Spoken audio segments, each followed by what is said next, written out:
नमस्कार, मी पंजाब डक. आज आहे 18 मार्च 2026 आणि मी माझ्या शेतात आहे आणि या ठिकाणी आमचं हरभरा काढलं ना. आता या ठिकाणी पाळी देखील चालू आहे. तर आज आहे 18 मार्च. शेतकऱ्याला सांगू इच्छितो की आज दुपारपर्यंत मराठवाड्यातल्या शेतकऱ्यांनी, विदर्भातल्या शेतकऱ्यांनी, पूर्व विदर्भ, पश्चिम विदर्भातल्या शेतकऱ्यांनी ज्यांचा गहू असेल, हरभरा असेल, दुपारपर्यंत काढून घ्या. कारण की ना आज दुपारनंतर मराठवाड्यामध्ये चांगला पाऊस येणार आहे. काही ठिकाणी गारपीट होणार आहे, वारं देखील सुटणार आहे. म्हणून हा अंदाज लक्षात यायचा. मग सांगायचं झालं तर विदर्भ, मराठवाड्यामध्ये दुपारनंतर चांगलं पावसाचं वातावरण तयार होणार आहे. काही काही ठिकाणी पाऊस देखील सुरू होणार आहे रात्रीपर्यंत. म्हणजे आज 18, 19, 20 आणखीन 3 दिवस राज्यामध्ये पावसाचं वातावरण तयार होणार आहे. म्हणून हा अंदाज आपल्या मराठवाड्यातल्या आणि विदर्भातल्या सर्व शेतकऱ्यांना लक्षात यायचा. ज्यांचा कोणाचा हरभरा असेल, गहू असेल, कांदा असेल, तुम्ही काढून झाकून ठेवा. कारण की आणखीन राज्यामध्ये 3 दिवस म्हणजे मराठवाड्यात आणि विदर्भात आणखीन 3 दिवस वातावरण खराब राहणार आहे. म्हणून हा अंदाज लक्षात यायचा. त्याच्यानंतर संभाजीनगर जिल्ह्यातल्या शेतकऱ्याला सांगू इच्छितो की त्याच्यानंतर अहिल्यानगर जिल्हा, त्याच्यानंतर परभणी जिल्हा, बीड जिल्हा, लातूर जिल्हा, त्याच्यानंतर जळगाव जिल्हा, बुलढाणा, अकोला, अमरावती, वर्धा, नागपूर, भंडारा, गोंदिया, चंद्रपूर, यवतमाळ, वाशिम, हिंगोली, नांदेड, या सर्व परभणी सहित लातूर, बीड या सर्व शेतकऱ्याला सांगू इच्छितो की आज दुपारपर्यंत तुम्ही शेताची कामे आटपून घ्या. कारण की दुपारनंतर बऱ्याच भागात पाऊस सुरुवात होणार आहे. काल देखील राज्यामध्ये बऱ्याच ठिकाणी पाऊस झाला, गारपीट देखील झालं. जिथं पाऊस नाही पडला तिथं वारं देखील सुटणार आहे. म्हणून हा अंदाज लक्षात यायचा.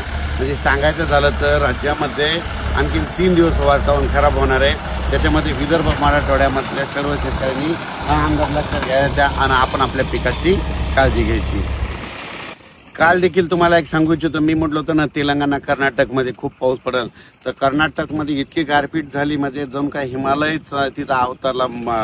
बर्फ इतका पडल्यासारखा पडला. म्हणजे कर्नाटक, अक्कलकोट, त्याच्यानंतर निलंगा, लातूर जिल्हा, कळंब तालुका, त्याच्यानंतर सोलापूर जिल्ह्यात, सोलापूर जिल्ह्यामध्ये अक्कोट, बऱ्याच ठिकाणी सांगलीकडे पडला, साताऱ्याकडे पडला, बऱ्याच ठिकाणी पाऊस पडला.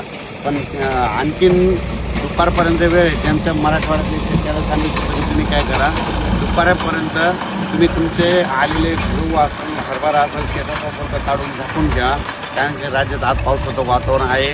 पुन्हा काल देखील नांदेडकडे पाऊस झाला, यवतमाळकडे झाला, उमरेड, नागपूर जिल्ह्यात देखील झाला, चंद्रपूरकडे झाला, गडचिरोलीकडे झाला, वर्ध्याकडे झाला, हिंगोलीकडे झाला. बऱ्याच ठिकाणी म्हणजे रात्रीच्याला पाऊस वारं झालं.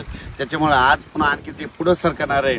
आज मराठवाड्याकडे येणार आहे आणि तसंच इकडं खानदेशकडे जाणार आहे. म्हणून हा अंदाज मराठवाडा, विदर्भ आणि खानदेशच्या शेतकऱ्यांनी लक्षात घ्यायचा.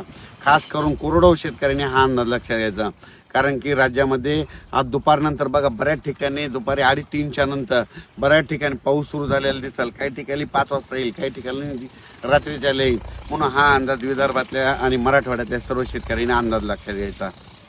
जळगाव जिल्हा, धुळे जिल्हा, त्याच्यानंतर बुलढाणा जिल्हा घाटाच्या खाली, त्याच्यानंतर संभाजीनगर, फुलंब्री, कन्नड, भोकरदन, गंगापूर, वैजापूर, शिर्डी, राहता, अहिल्यानगर, पैठण, त्या आष्टी, परतूर, जालना जिल्हा, त्या सर्व शेतकऱ्याला सांगू इच्छितो की आज दुपारपर्यंत तुम्ही तुमचे कामं आटपून घ्या. कारण की आता आज 18, 19, 20 आणि 21 4 दिवस वातावरण खराब राहणार आहे. विदर्भ, मराठवाड्यात खराब राहणार आहे.